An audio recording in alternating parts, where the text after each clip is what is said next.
बहन के क्वेश्चन की तरफ दोबारा आते हैं। इनकी छोटी बहन थी, 2 बेटियां भी हैं, शौहर तलाक दे चुका था, अब रुजू करना चाहता है। तो हमने बताया रुजू कर सकते हैं। अगर 3 तलाक़ें दे दी थी तो हलाला के साथ, और 3 तलाक़ें नहीं दी थी, 1 या 2 थी, तो फिर ये देखें कि इद्दत चल रही है कि नहीं। अगर चल रही है तो फिर ये देखेंगे कि लफ्ज़ तलाक़ से दी थी या किनाया वगैरह, जैसे जा मैंने तुझे आज़ाद किया। अगर लफ्ज़ तलाक़ से दी थी, इद्दत चल रही थी, तो बग़ैर निकाह के भी रुजू कर सकते हैं। बस वो ज़बान से कह दें मैंने तुम्हें निकाह में रखा।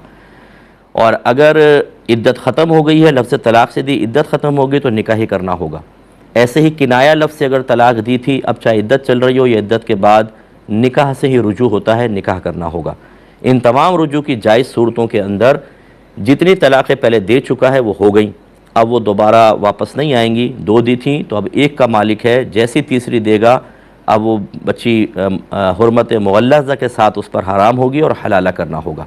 इसमें जो आखिरी बात कहनी थी बस वो ये कि जब इस तरह रुजू करना हो तो आप पूछें कि क्यों रुजू करना चाहते हैं और पहले तलाक क्यों दी थी, उसके असबाब पर तवज्जो करें।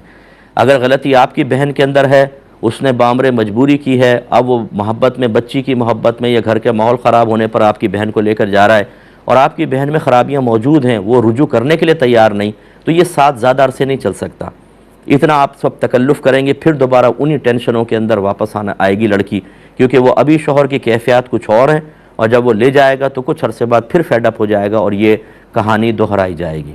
इसलिए पहले अपनी बहन की इस्लाह करें अच्छी तरीके से, वो तौबा करे, वो भी माइल होना चाहे कि हाँ मैं रुजू करना चाहती हूँ, मेरी बच्चियों की ज़िंदगी ख़राब हो रही है, फिर वो गंदी आदत अपनी निकालें, इसके बाद वो जाएँ तो इंशाअल्लाह एक पुरअमन और पुरसुकून ज़िंदगी होगी और इन बच्चियों के लिए ये माँ बाप अच्छे रोल मॉडल की हैसियत से अपनी ज़िंदगी गुजार सकेंगे। और अगर ऐसा नहीं है, बहन आपका कसूर नहीं है, शौहर का है, तो फिर इतनी जल्दी रुजू ना करें। उनसे कहें कि ये बताइए कि हमें गारंटी दें कि किस तरीके से आप अब वो पहले वाला मामला नहीं दोहराएंगे।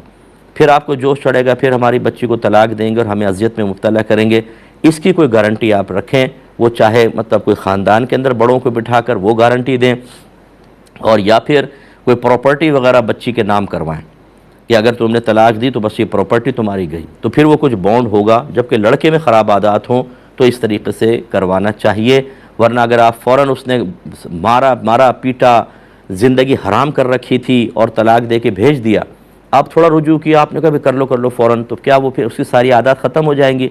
4 दिन बाद फिर वही कहानी होगी, फिर वही दर्दनाक मंज़र होंगे, फिर वही बच्चियों की सहमी हुई शक्लें होंगी, उनके खौफज़दा चेहरे होंगे, उनके जहन पर कायम शुदा भयानक किस्म के मकरू नक्श होंगे जो सारी ज़िंदगी अब ख़त्म नहीं हो सकते। माँ के रोता हुआ चेहरा, बाप का भयानक गुस्से वाला चेहरा, उठे हुए हाथ, ज़ोर ज़ोर से शाउटिंग कर रहे हैं, चीख पुकार कर रहे हैं, माज़रत के साथ ये लफ्ज़ इस्तेमाल कर रहा हूँ, जानवरों की तरह लड़ रहे हैं, बिल्कुल जानवरों की तरह।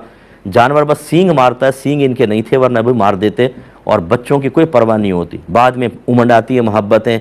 छोटे छोटे हमारे बच्चे हैं, मुफ्ती साहब कुछ कीजिए, मुफ्ती साहब कीजिए, आप ना करें अपने बच्चों के लिए। मैं आपके बच्चों का हमदर्द बन जाऊं? मैंने कोई वेलफेयर स्टेट तो खोल नहीं रखा कि सब बच्चों को मैं अपने पास रख लूं।